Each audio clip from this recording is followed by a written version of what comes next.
Hey everyone, welcome to my Relocation Diaries, where I share with you the behind the scenes of my life after relocating to Barcelona. We moved here 6 months ago in January 2024, and it is now June of 2024. Today, I want to talk about assessing your progress by observing different points in time. And I'm going to talk about my experience, but also reflect on my daughter's experience as they are about to finish the school year. They end the school year next week, which is crazy. Time flies. And they started this school year in September 2023 back in Israel, back home. So for them, you can definitely say that a lot has changed. And I can tell you that the progress that they have gone through this year is incomparable to other years, other school years. So definitely the actions that we've taken this year have completely changed the overall arch of their personal development and academic development this specific year. I want to start by sharing with you something that happened the other day. I was in a cab going home and we took this route, and all of a sudden I had this flashback to the first week of me being in Barcelona, of like being in a cab taking the same route. It was winter, and I all of a sudden I felt myself now in this moment, and then I remembered myself back then, tired, scared, overwhelmed, excited after just moving into a new country. Uncertain, so much uncertainty 6 months ago. And it was so interesting to see the progress simply by checking myself at a certain time and place in comparison to another time and place, right? Being in a cab, going somewhere on January 6th and on July 16th. And what has changed about me, about my circumstances, about everything around me. And I can tell you that like the last 6 months have been the most transformative and active 6 months probably of my life, because there was always something happening, whether it was in my life, in my business, my family.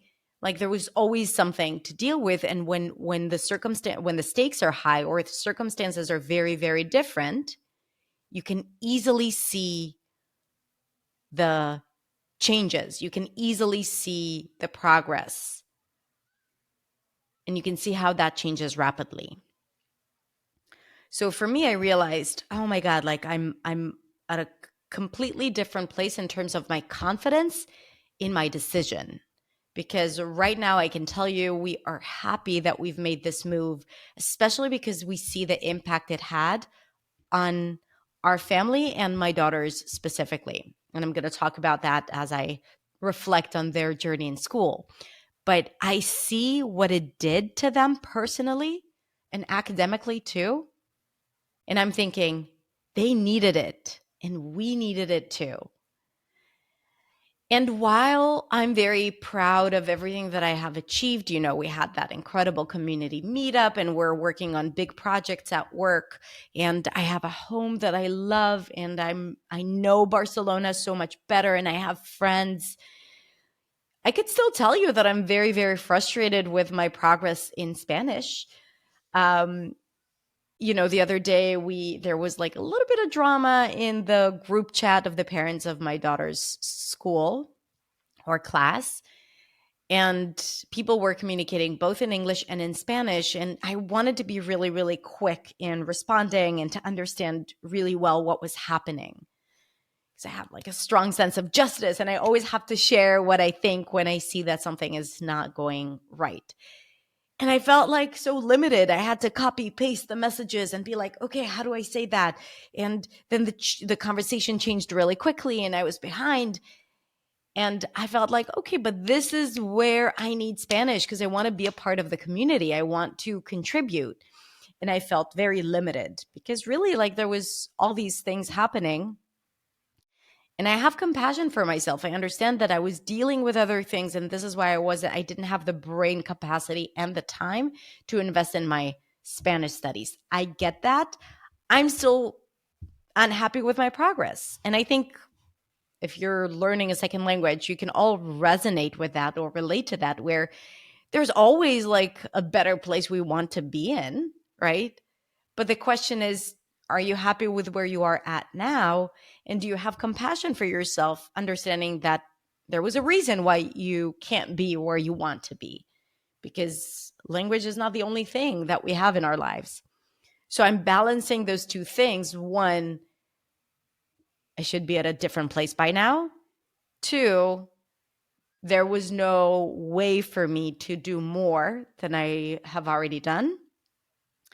And it's okay that I can only communicate with very broken sentences and very few verbs.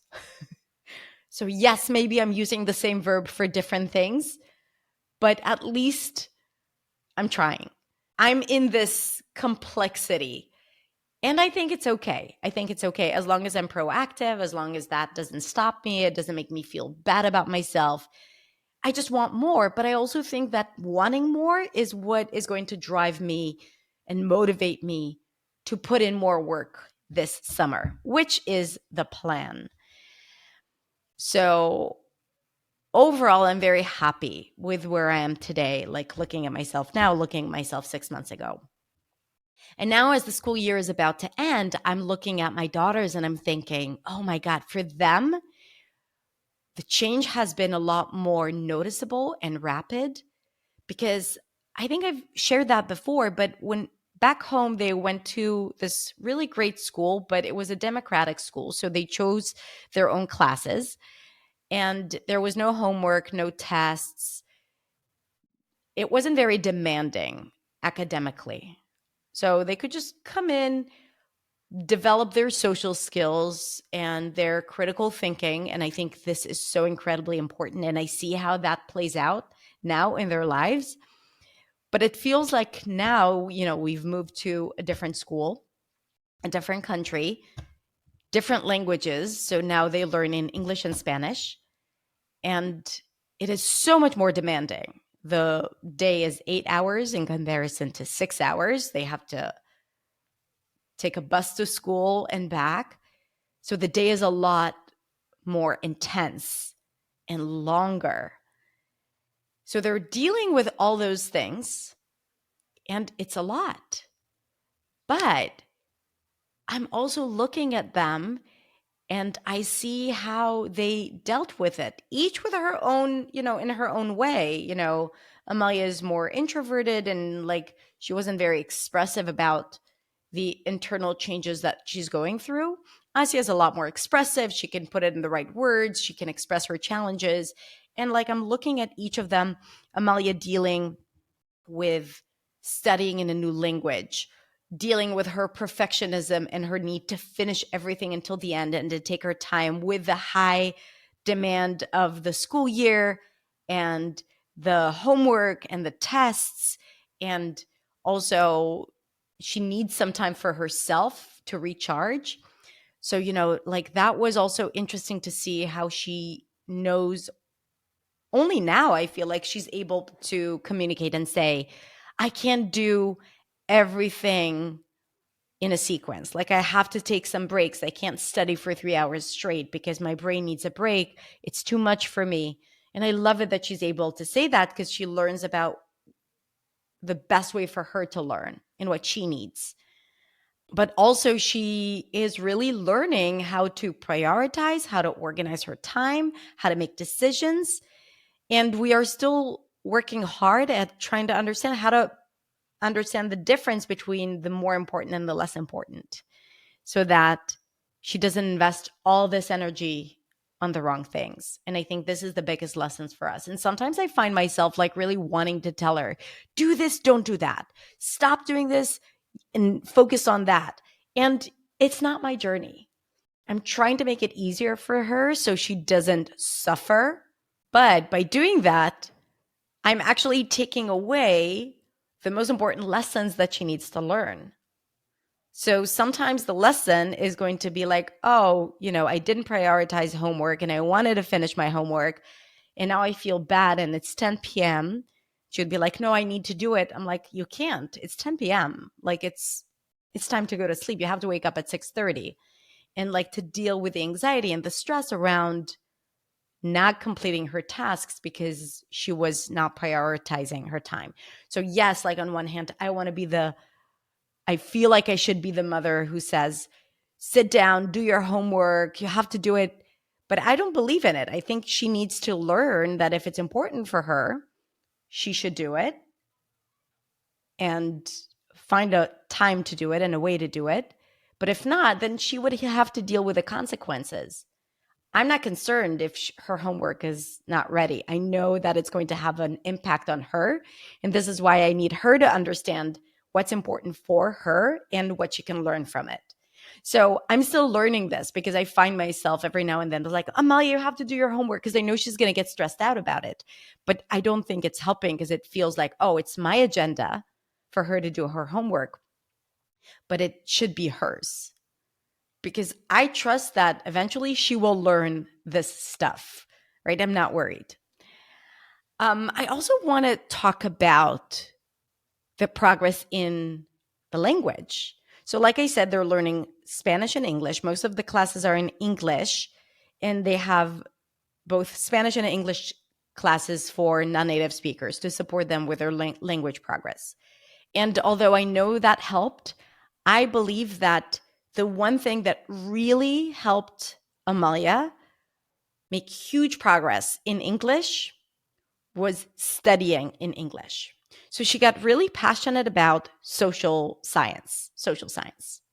I always say social studies. So if I say social studies, please forgive me. It's social science, even though it's sort of the same, which is where she learns about the history of Spain and the parliament and the European Union and all those things that I have never learned. And she has all these words that I don't even know in English. And I'm like, I can't believe she's studying it. And at the beginning, when she did that, I was like, why is she doing it? Like, let's wait for her to understand the language first so she can understand the content, and then she can answer the questions. But, what she did was she learned how to read and recognize when there is relevant content and to just copy paste it. And I was like, this is not effective. But I was wrong, because she has learned so much about it from just doing it, right? Like just finding the right source in the book, copying it. It not only helped her to learn the content, but also that was the best way for her to learn and practice English. Her writing has improved, her reading has improved, her vocabulary, her grammar, simply by working with content. And I always say that when you want to learn and improve your English, it's so much more effective to do something that is not to learn English. You can improve your grammar so much by writing and reading more, right? Than just learning about all the different tenses. I'm not saying it's not important, and I definitely include that in my programs, but you really understand so much more about the language, the grammar, the vocabulary subconsciously when you're doing something else, especially if you're passionate about it. And Amalia was really passionate about it, about learning the history of Spain, like really, really passionate about it. And, she had to do all these different presentations. So I saw her progress and how she built her confidence. And I'm looking back at when she first joined, everything was just overwhelming and she just had to get through the day. And now she's like active and making those presentations, and it's really important for her. And she's learning by heart some things. And it had nothing to do with me. I didn't push her to do it. On the contrary, I'm the type of parent who's like, Amalia, you don't have to work so hard. Or Amalia, it's not that important. Or it's okay if you don't submit your homework. But, she did it. And I think that is really the main thing that helped her learn the language and use it and get confident in it, because she's now communicating with her friends, some of her friends, and it's much easier for her to understand English when I use it, when she watches YouTube videos. She was in my community meetup and I had a speech there. And the next day she said some things about the things that I said that were a little complicated. And I was like, I can't believe you understood everything that I said. So I'm so satisfied or happy to see that she is happy and she's content and she's proud of herself, because it's been a hard year. Like I said, adjust yourself to a new environment, new languages, new type of content, a new way of learning is a lot, and is a reminder that there's so much that can happen in 6 months. And there's so much progress you can make in 6 months as long as you keep taking daily actions that challenge you. And I feel like that's what we have done as a family, what I have done personally and at work, and definitely what my daughters have done, especially Amelia. Like, she was keeping her head down, doing the work, showing up. She actually enjoyed going to school while making connections with other friends and also doing her schoolwork. When it comes to Asya, I think because also the academic requirements are a lot less demanding in the 3rd grade, for her it was mostly about change, about adapting to change. Because Asya is a type of person who she really liked her home. She didn't like a lot of changes. She didn't like it when we traveled, maybe in the first few days, but then she wanted to go back home. So for her, the main thing is about changing the concept of home and learning how to create a new sense of home. And I think that was the biggest challenge for us in the first 3-4 months. That, and also adjusting socially, because both of my girls, they were in the same environment since kindergarten for many, many years. They never had to find themselves in a new environment and learn how to make friends or how to read the social map. Who's friends with who? What type of people are around her? Who can she trust? Who can't she trust? Like, she never had that. She was always very cushioned socially. And I feel like it was a big, big challenge. She was very open about it. She was very expressive about it, which was great because it allowed us to help her. But that was like her big journey. And I feel like now she feels a lot more grounded at home. Like, this is her home now. I think she feels that. She has friends that she loves. She misses home, but it's not as burning as it was in the first 3-4 months, which is a huge win for all of us, I think. And again, like, it's so interesting to see the progress when you check this point in time and then 6 months prior. And I think, like, my main lesson from this school year is to let them do the work and let them experience pain and struggle and challenges, because really my aim is always to keep them away or save them from pain and from struggle. And I think that by doing that or trying to do that, I take away from their independence and the work that they're here to do. When Amalia gets anxious about not doing her homework at 10 p.m., the easy way for me would be to be like, okay, let's do it, but really quickly, and then let her go to sleep at 11, right? I rarely do it, but I have done it because I didn't want her to be stressed out.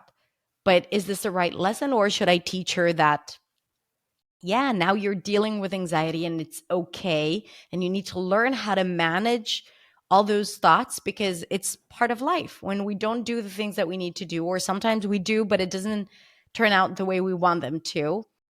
And we will deal with those big, heavy feelings, and we shouldn't be so afraid of them and try to avoid them. And I'm trying to take them away from my daughters by solving the situation or telling them what to do. And I think this is not my job.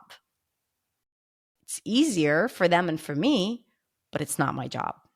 So I think that is my biggest lesson from this year. And also to trust the process. We've made a decision. We have come here. It's so easy to go back and start overthinking it or rethinking it, where there's nothing we can do really about the decision once we make a decision, right? We can make another decision to change it. But once we make a decision, sometimes we spend so much energy in thinking about that decision. And if we've made the right decision, and I think that's such a waste of time and energy.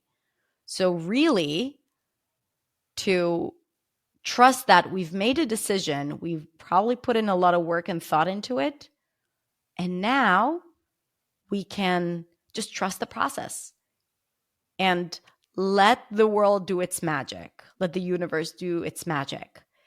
And also remember the compound effect, that with small daily actions of doing something new or towards your goal, even though you might not feel the change or incremental improvement day by day, sometimes we feel like we're regressing. Sometimes we feel like we are at a totally different level of progress. Sometimes we feel like, we are totally in the wrong direction. But if we keep taking action, one day we will wake up and look at ourselves from 6 months ago and be like, oh, actually a lot has changed. And I kind of like the person that I'm becoming, or what's possible for me now, or what's available for me, or the circumstances that I'm in. But these are the things that you can only see in hindsight, comparing yourself to a different point in time and space. So that is it. That is my reflection today. And I'm really looking forward to the summer, to days where we won't have to wake up very, very early in the morning. And my daughters are going to be in summer camp for the first 2 weeks. Then we have a lot of different plans in the summer. We're going to take a road trip to Portugal to Yelena's wedding, Yelena for my team. And we're going to travel. We rented a car for the summer, which is amazing because it makes me feel it gives me this new sense of freedom that I feel. Like yesterday, Gil and I were talking about the fact that maybe over the weekend we can just drive to France. This is incomprehensible to me. Like driving to France before traveling to France would mean that I would have to get a ticket, means investing a lot of money. It means organizing it ahead of time. And now I'm like, oh, I'll just drive to France. It's insane, that concept of you can just drive to a different country. So it's really exciting, and I'm really looking forward to the summer. And also we have a lot of big plans in the company, so I'm looking forward to that as well. And I promise to keep updating you in my Relocation Diaries. Thank you so much for tuning in today, and I hope you have a really, really nice weekend or just week ahead of you whenever you're watching this. Have a great day. Bye.